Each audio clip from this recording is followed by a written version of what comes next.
1.1 এর part 2 video নিয়ে, অর্থাৎ আমি পার্ট 1 ভিডিওতে 5-এর দাগ অবধি অঙ্ক সলভ করিয়েছিলাম। তো এই ভিডিওয়ে আমি 6-এর দাগ থেকে বাকি অঙ্কগুলো সলভ করে দেবো। তো তার আগে বলি, তোমরা যারা আমার চ্যানেলে নতুন দেখছো, নতুন ভিউয়ার্স, তারা অবশ্যই আমার চ্যানেলটা সাবস্ক্রাইব করে দিও এবং পাশে থাকা বেল আইকনটা দাবিয়ে দিও। তো চলো দেরি না করে শুরু করা যাক আজকের ভিডিও। তো দেখো 6 অঙ্কে কি বলেছে, যে আমার ভাই দীপু একটি আয়তক্ষেত্রাকার কাগজের পুরোটাতে ছবি এঁকেছে। অর্থাৎ একটা আয়তক্ষেত্রাকার কাগজ আমাদের আঁকতে হবে, যার দৈর্ঘ্য কি 15 সেমি আর প্রস্থ হচ্ছে 8 সেমি। তো চলো এঁকে নিই। একটা আয়তক্ষেত্র, এই কাগজে দীপু ছবি এঁকেছে। এর দৈর্ঘ্য হচ্ছে 15 সেমি আর প্রস্থ হচ্ছে 8 সেমি। এইটুকু আমাদের বলে দিয়েছে। তো আমরা তাহলে লিখি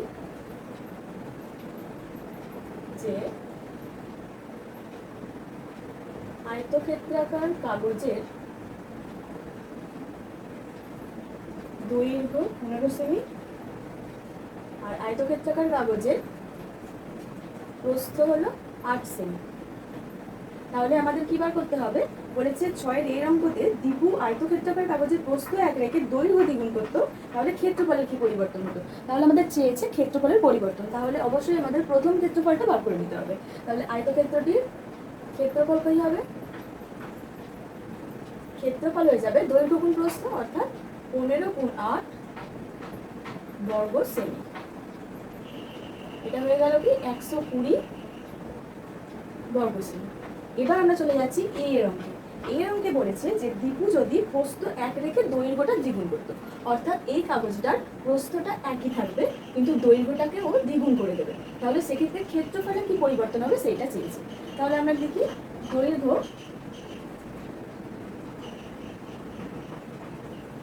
দ্বিগুণ করা হলে নতুন দৈর্ঘ্য কত হবে, 15 গুণ 2 সেমি অর্থাৎ 30 সেমি। আর প্রস্থ একই আছে, প্রস্থ কিছু আমরা পরিবর্তন করিনি, অর্থাৎ প্রস্থ 8 সেমি আছে। তাহলে সেক্ষেত্রে ক্ষেত্রফল কত হবে, লিখব নতুন কাগজের ক্ষেত্রফল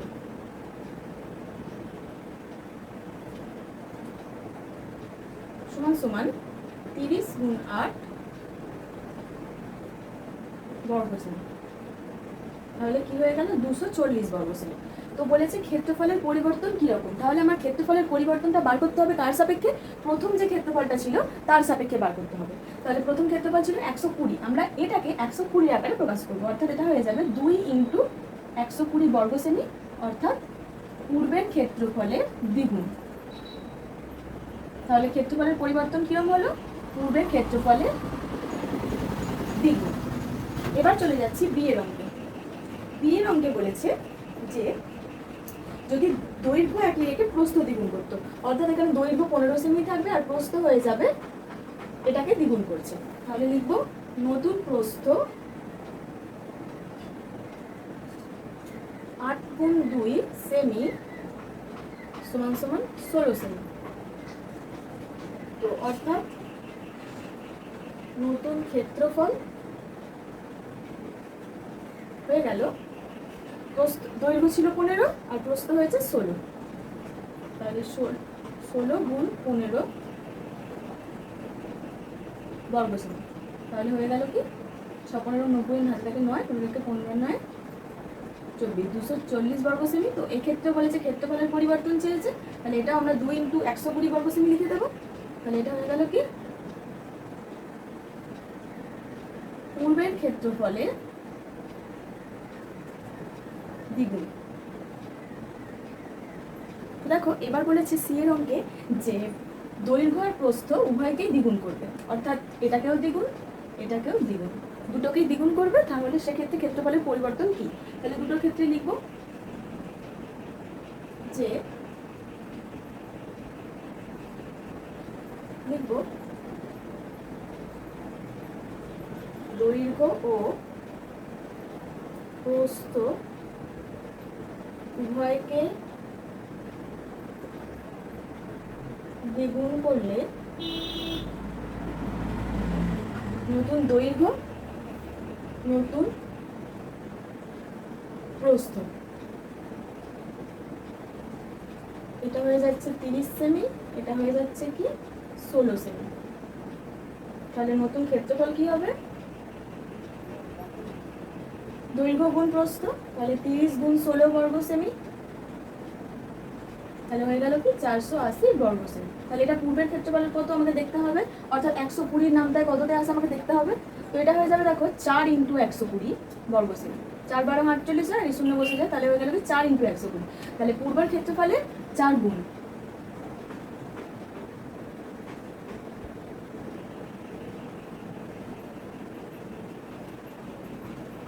দেখো ডি এর অঙ্কে বলেছে যে দৈর্ঘ্য আর প্রস্থ উভয়কেই হাফ, অর্ধেক করতো, অর্থাৎ এখানে যেমন আমরা দ্বিগুণ করছিলাম ওখানে অর্ধেক করে দেবো, অর্থাৎ এখানে হয়ে যাবে 8 সেমি ইন্টু 1/2, 15 সেমি ইন্টু 1/2, দুজনকে হাফ করে দিয়েছে। তাহলে লিখবো দৈর্ঘ্য ও প্রস্থ উভয়কেই অর্ধেক করা হলে নতুন দৈর্ঘ্য কত হবে? 15/2 সেমি, আর নতুন প্রস্থ কত হবে? 8/2 সেমি, অর্থাৎ 4 সেমি। তাহলে নতুন ক্ষেত্রফল 15/2 দৈর্ঘ্য ইন্টু প্রস্থ 4 সেমি, অর্থাৎ এটা কাটাকাটি যাবে 2 দিয়ে, তাহলে এটা হয়ে গেল কি 30 সেমি। তাহলে এখানে ছিল পূর্বের ক্ষেত্রফলের কত আমাদের বার করতে হবে। তো দেখো এখানে আছে 120 আর এখানে আছে 30, তাহলে এটার থেকে তো এটা কম, তাহলে তো আমরা এটা গুণ আর বলতে পারবো না, এটা কোনো অংশ ধরতে হবে আমাদের। তাহলে আমি কি করবো, এটাকে 120 দিয়ে ভাগ করে দেখবো যে এটা আগের ক্ষেত্রফলের কত অংশ। তাহলে এখানে লিখবো যে অতএব নতুন ক্ষেত্রফল পূর্বের ক্ষেত্রফলের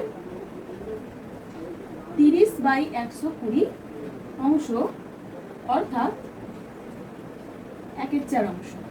তো এটা মানে কি লিখতে পারি আমরা? 1/4।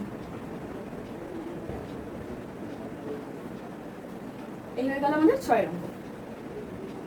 চলে যাচ্ছি 7 অঙ্কতে। 7 অঙ্ক বলেছে 3টি বর্গক্ষেত্রাকার কাগজ কাটি এবং দেখি যে ক্ষেত্রফলের কিরূপ পরিবর্তন হয় যদি নিজের কাজগুলো করা হয়। তো 7 অঙ্কতে দেখো 7 বলেছে 3টি বর্গক্ষেত্র,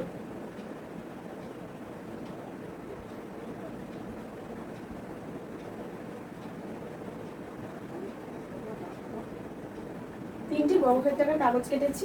এবার বলেছে যে দৈর্ঘ্য যদি দ্বিগুণ করা হয় তাহলে ক্ষেত্রফল কিরকম হবে। তো আমরা ক্ষেত্রফল তখনই জানবো যখন আমরা একটা বাহুর দৈর্ঘ্য জানবো। বর্গক্ষেত্রে ক্ষেত্রফলের সূত্র কি? বাহু স্কোয়ার। তো আমরা যদি একটা বাহুর দৈর্ঘ্যের মান জানি তবেই আমরা তার ক্ষেত্রফল নির্ণয় করতে পারবো। তাহলে এক্ষেত্রে আমরা ধরে নেব, ধরি বর্গক্ষেত্রের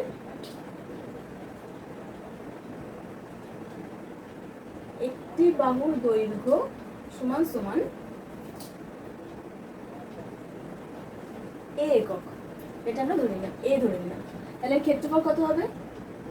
তো বর্গক্ষেত্রের ক্ষেত্রফল কত হয়ে যাবে? বাহু স্কোয়ার অর্থাৎ এ স্কোয়ার বর্গ একক হয়ে যাবে। এবার আমরা 3টে বর্গক্ষেত্র নিয়েছি, তাহলে 3টে বর্গক্ষেত্রের ক্ষেত্রফল কত হয়ে যাবে? 3টি বর্গক্ষেত্রের ক্ষেত্রফল সমান এটার স্কোয়ার, এটার স্কোয়ার, এটার স্কোয়ার। তাহলে 3টি বর্গক্ষেত্রের ক্ষেত্রফল কত হয়ে যাবে? 3 বার স্কোয়ারটা যোগ হয়ে যাবে, তাহলে a স্কোয়ার ইন্টু 3 হয়ে যাবে তখন, অর্থাৎ 3a স্কোয়ার বর্গ একক। এটা হয়ে গেল কি 3টে বর্গক্ষেত্রের ক্ষেত্রফল। এবার বলেছে যে দৈর্ঘ্য যদি আমরা দ্বিগুণ করে দিই সেক্ষেত্রে ক্ষেত্রফলের কি পরিবর্তন হবে।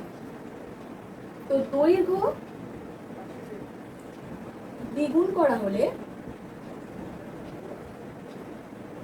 নতুন দৈর্ঘ্য কি হবে?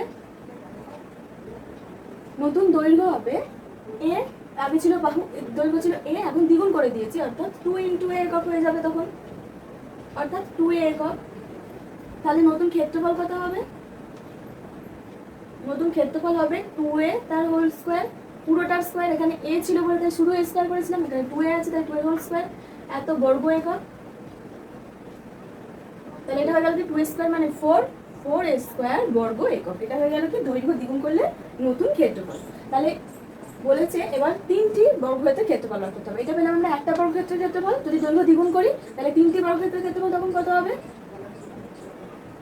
3টি বর্গক্ষেত্রের ক্ষেত্রফল হয়ে যাবে 3 × 4a² বর্গ একক, অর্থাৎ 12a² বর্গ একক। তাহলে এটা বলেছে ক্ষেত্রফলের পরিবর্তন কিরকম হয়েছে। তো ক্ষেত্রফল ছিল 3a², 3টার, এখন হয়েছে 12a²। তাহলে 4 × 3a² বর্গ একক। তাহলে হয়ে গেল কি পূর্বের ক্ষেত্রফলের 4 গুণ।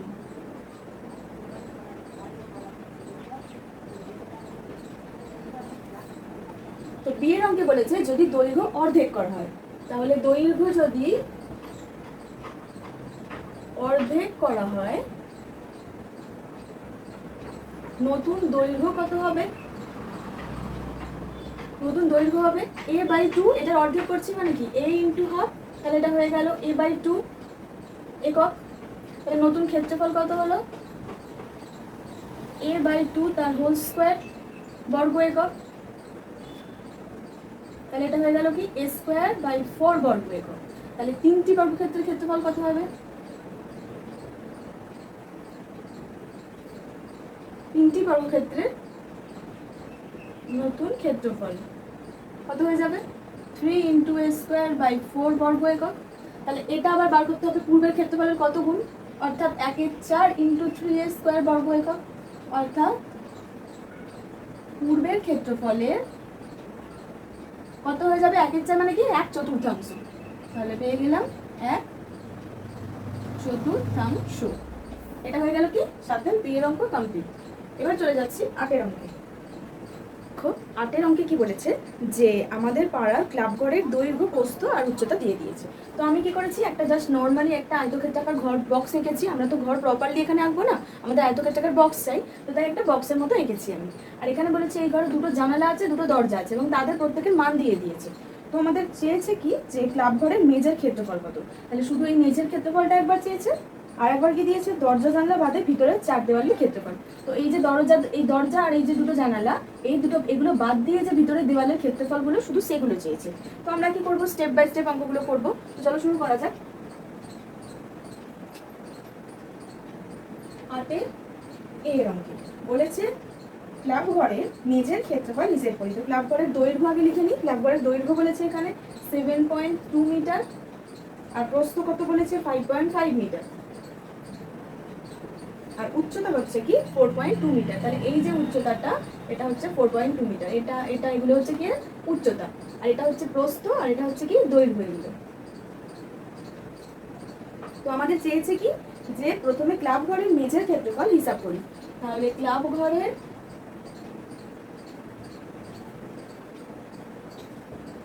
মেঝের ক্ষেত্রফল, তো মেঝেটা একটা কি, মেঝেটা একটা জাস্ট এমনি নর্মাল আয়তক্ষেত্র। তো সেই আয়তক্ষেত্রে আমরা দৈর্ঘ্য জানি, প্রস্থ জানি, তাহলে আমরা মেঝের ক্ষেত্রফল বার করে ফেলতে পারবো।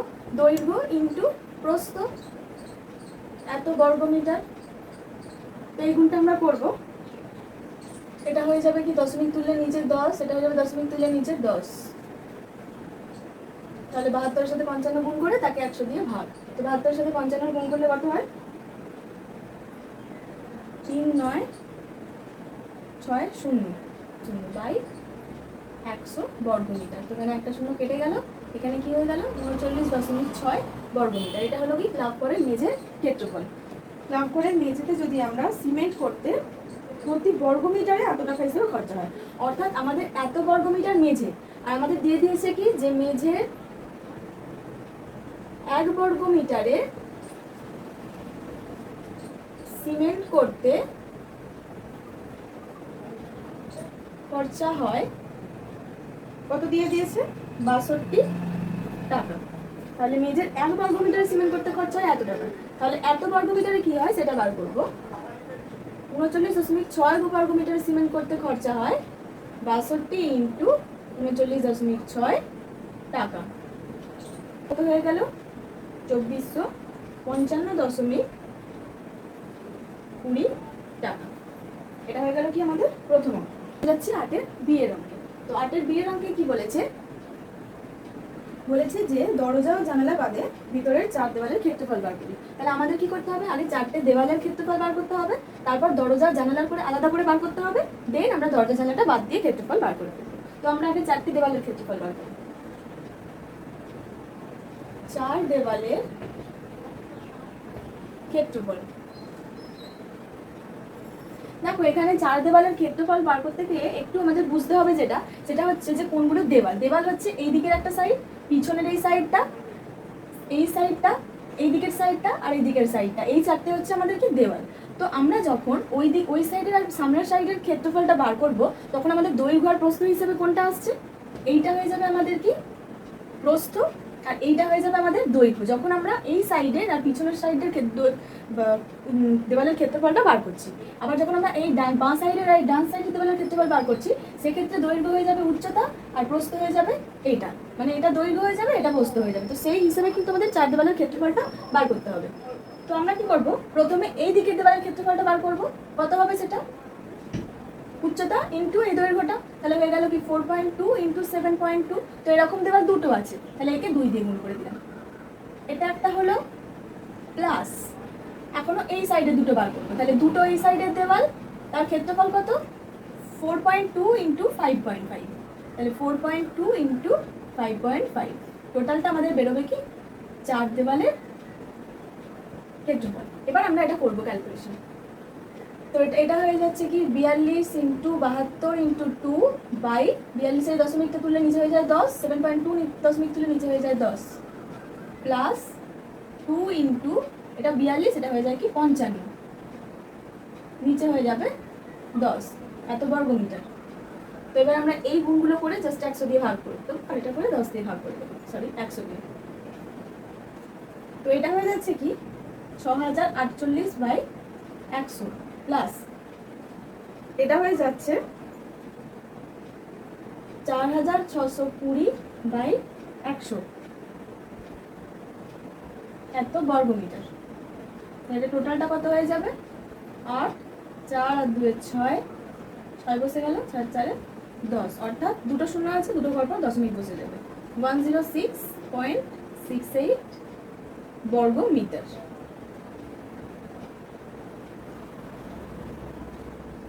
তো এটা বেরোলো আমাদের চার দেওয়ালের ক্ষেত্রফল। এবার আমরা কি করব, দরজা আর জানালার ক্ষেত্রফল বার করব।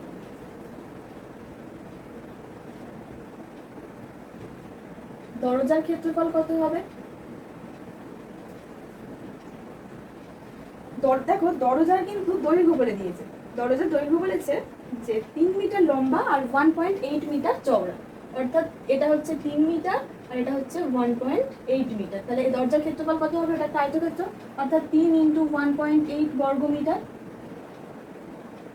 তাহলে এটা হয়ে যাচ্ছে কি 5.4 বর্গ মিটার। আর জানালার ক্ষেত্রফল কত,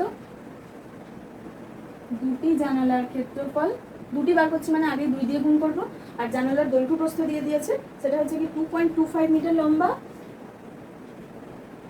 আর 1.8 মিটার চওড়া। তাহলে এটা কত হয়ে যাবে 2 ইন্টু 2.25 ইন্টু 1.8, তো এটা কত হয়ে যাবে, এটা হয়ে যাবে 2 ইন্টু 225 ইন্টু 18, আর নিচে হয়ে যাবে কি এটা দশমিক তুললে 100, এটা দশমিক তুললে 10, তো এটার গুণ করলে কত হবে 8100 বাই 1000, তাহলে এখানে দুটো শূন্য কেটে গেল, তাহলে এখানে হয়ে গেল কি 8.1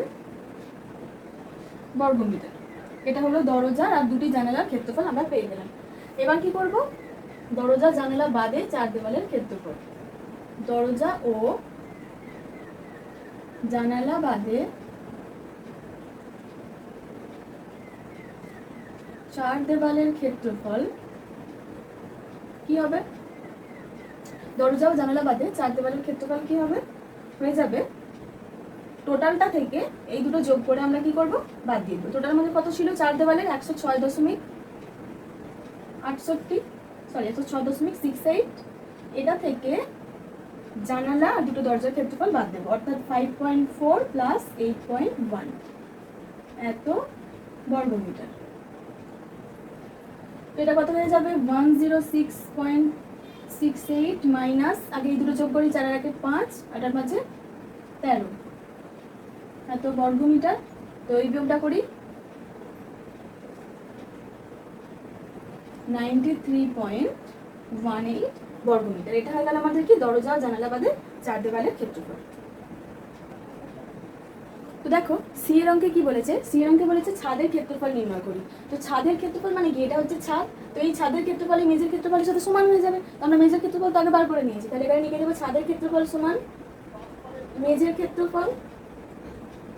তোমাদের মেঝের ক্ষেত্রফল কত বেরিয়েছিল, এটা আর এটা গুণ করে 39.6 বর্গমিটার। আমরা এটা একবারেই লিখে দিতে পারবো।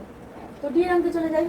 ডি এর অঙ্কে বলেছে প্রতি বর্গমিটার 12 টাকা হিসেবে দরজা জানালার বাদে ঘরের ভিতরে চার দেওয়াল ও ছাদ চুনকাম করতে কত টাকা খরচা করবে। অর্থাৎ এই ছাদটাও রং করবে, এই দরজা জানলা বাদে যে চার দেওয়াল বার করেছি আমরা সেটাও রং করবে, সেটার করতে কত টাকা খরচা হবে। তো আমরা কি করব, আগে এই টোটাল ক্ষেত্রফলটা বার করে নেব, যে শুধু ছাদটা আর এই দরজা জানলা বাদে যে চার দেওয়ালের ক্ষেত্রফল বার করলাম সেটা আমরা বার করে নেব।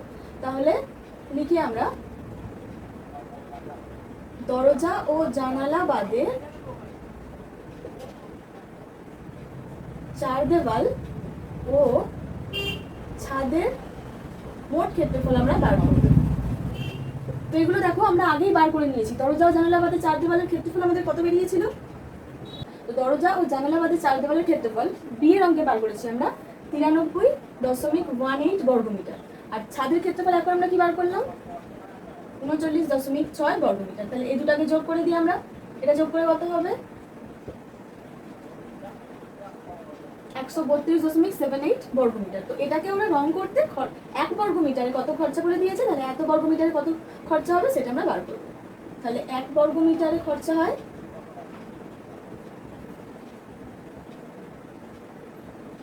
12 টাকা, আর 132.78 বর্গমিটারে খরচ হবে 132.78 ইন্টু 12 টাকা। তো এটা আমরা বার করবো 36 টাকা। এটা হয়ে গেল কি আমাদের 8-এর দিয়ে অঙ্ক। তো এই অনুশীলনের সব অঙ্ক শেষ হয়ে গেল পার্ট 2 ভিডিওতে। তো ভিডিওটা ভালো লেগে থাকলে অবশ্যই লাইক করো,